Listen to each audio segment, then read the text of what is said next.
means to all of us. I remember him sitting on the stage, like I told you earlier today, the first day after he was inaugurated. All of the department heads were here. And he said, anybody can have an imagination. I want to work with creative people. And I thought, oh, I love this guy already because we are creative. We're the creative class. He loves the arts. They support the arts, he and the First Lady. They're here with us for everything, whether it's the First Lady series, whether it is a new Blinko piece that we do. And in fact, look what we did here. We had a Blinko piece made for him. It's the first time we've ever done this for a governor for Father's Day. The most important thing I want to tell you about the governor is about 2 years ago when they were looking at reorganizing the arts, the governor was adamant about having a department of the arts. So he created arts, culture, and history. Didn't want to slice us up, put us somewhere. And on top of that, he gave us a 20% increase to funding for the competitive. Yeah, I would clap for that. For the Competitive Arts Fund. Also a 20% increase to historic preservation development grants, which most of those properties are repurposed as cultural facilities. And he helped us enhance our arts education programs. That's what we got here. It comes to everything. That's the most important thing I want to say about Jim Justice. He always shows up. He is our biggest cheerleader, and he's a great coach. Here's the best thing. He loves kids. They created this artist series, and the governor does this contest through tourism, and they do all levels, K through 12. We have 3 winners, and those are our tourism postcards for the year. Believes in culture and heritage tourism. And most important, he understands how to build our future. He believes our future is our children. So on your feet, please make welcome our governor, our coach, our friend, Jim Justice.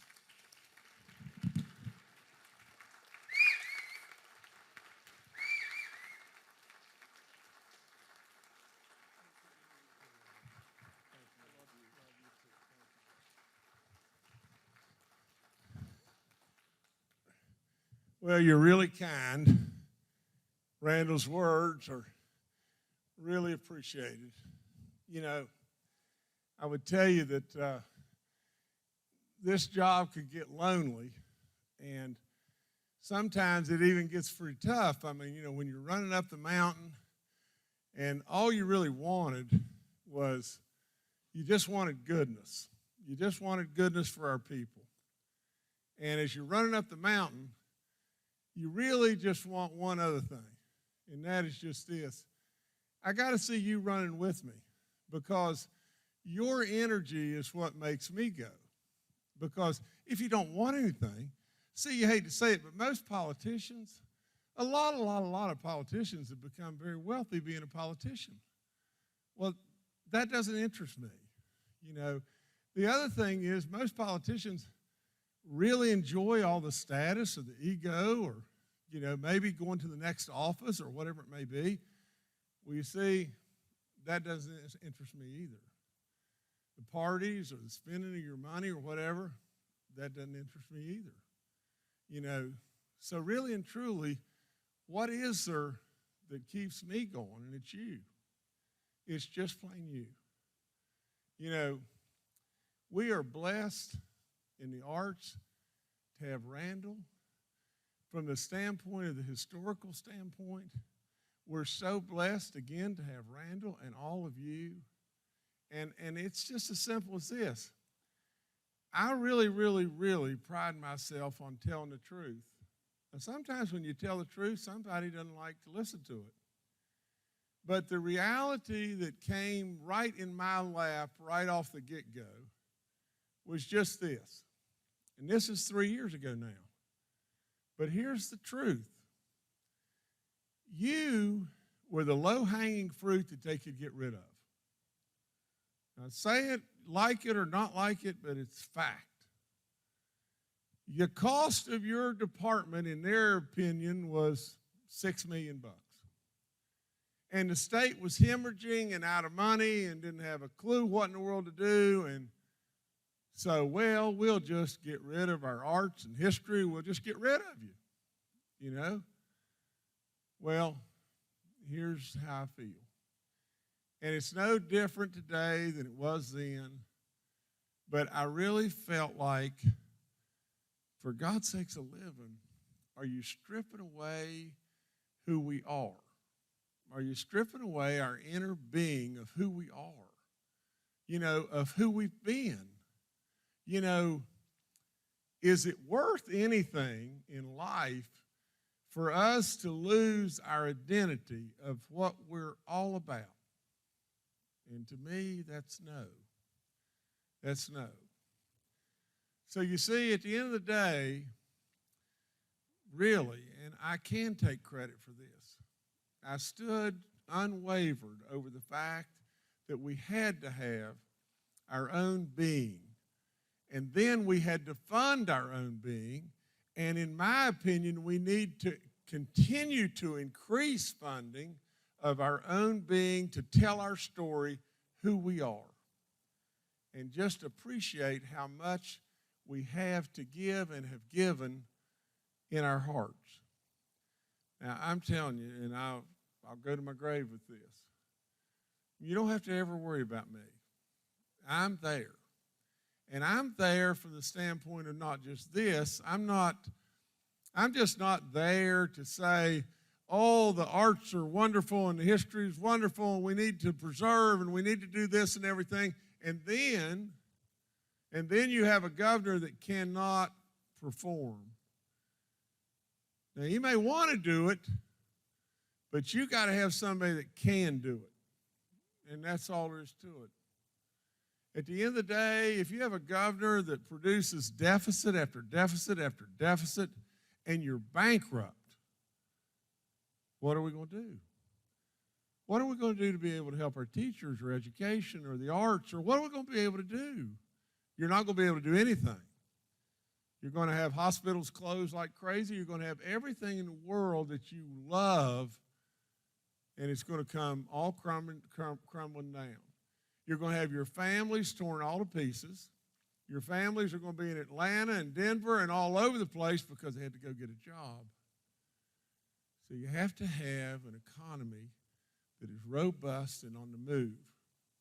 For it then, and then you have to have a governor that loves you and genuinely loves you, and then turns around with extra dollars and promotes you, because he knows that every dollar that we put into you turns into 23 back for the governor.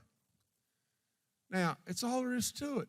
But when you have, and I'm not saying this negatively, but when you have people that just are focused on one thing, and that is, we got this hole in the bucket. And we don't have a vision how to get out of the hole in the bucket, so all we can do is cut. Because we got the hole. Well, the only solution is to cut. Well, that's not the only solution. The solution is to grow to where we don't have the hole in the bucket. And so, at the end of the day, you know, I could go back and go through all the stuff. Today is a really proud day because, and I'm going to read one thing. I never read anything hardly, but I've got to read this one thing, get this right. Today, I am signing a proclamation recognizing this Thursday coming up, February the 27th, 2020, as the West Virginia Arts Day. So, I don't know where the proclamation is.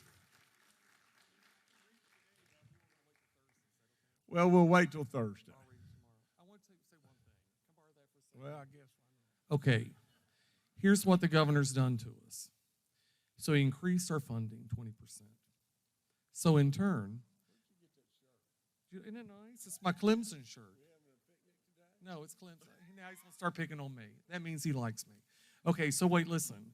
So what happened the National Endowment of the Arts. They want to come here. They want to meet this man. They increased our funding, federal funding. So then he had to match our federal funding that we got the increase, which he did, thank you.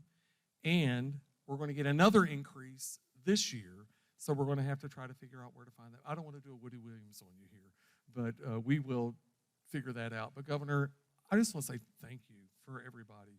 This means so much to each and every one of us, doesn't it? And it's the National Endowment of the Arts that says you are a rock star for the arts. And I can't thank you enough. I love this. I love that you love us. You work hard for us. And just thanks for being here. And I'm going to give it back to you, but I want to make sure they know what you do for us so that we can all say thank you. Well, thank you again. And look, let me say this. You know, I appreciate you being with me running up the mountain. I appreciate your applause, and I appreciate Randall's kind words. But I mean this, and I mean this from the bottom of my heart. You're the engines. You're the ones that we appreciate. You're the ones that do all the goodness beyond belief. You're the ones that have all the billions of dollars and everything that goes through your businesses and all the stuff that you do. All this, you are to be congratulated and to thank and applauded. Now, I can't applaud very good because I've got just this. But I mean it when I tell you you're doing great work. I want to be able to support to do greater and greater and greater stuff, to perpetuate the arts in a better way all the time. But I can never, ever thank you enough because I know none of you are getting rich doing this. But every last one of you, I'll bet everything I have in the world, deep down inside, it means everything to you. Everything. And because of that, you do all the greatness you do. Now, I'll give you a perfect example or an analogy of exactly what I'm talking about. Now, you just think about this just for a second, because this is you, the American farmer in this country. The average American farmer owns 400 acres of land. It's a lot for West Virginia. But a 400-acre owner in Illinois is not that great big. But let's use that guy in Illinois just a second, or Iowa. That guy owns 400 acres, and that land is worth $10,000 an acre. Now think about him just a second. He owns that land. He has a worth in that land of $4 million. $4 million. But yet, he works like a dog every day of the year almost, and he makes $12,000 a year. His pickup is 10 years old, and he loves that land, and he loves what he does, and it's in his soul. And all of us, because if he said, I'm going to just do the economical thing, I'm just going to cash out. I'm going to take my $4 million. I owe $80,000 in equipment. I'm going to pay it off. I'm going to put the rest of the money in the bank. I'm going to get Goldman Sachs to make me 5% on my money, and I'm going to make $200,000 a year. But he makes 12, and he drives a 10-year-old pickup truck. And he does it because he loves what he does. And we all benefit unbelievably by what he does. We're able to walk into grocery stores, and it's unbelievable, and absolutely food in abundance, and we pay 14% of our incomes towards food, and most all the other world averages 35, and some of them 65, and we benefit by that guy loving what he does. And you're him. Every last one of you are him. And so, from my bottom of my heart, I love you, and I thank you in every way. God bless you for all you do, and let's just keep pouring it on. Thank you.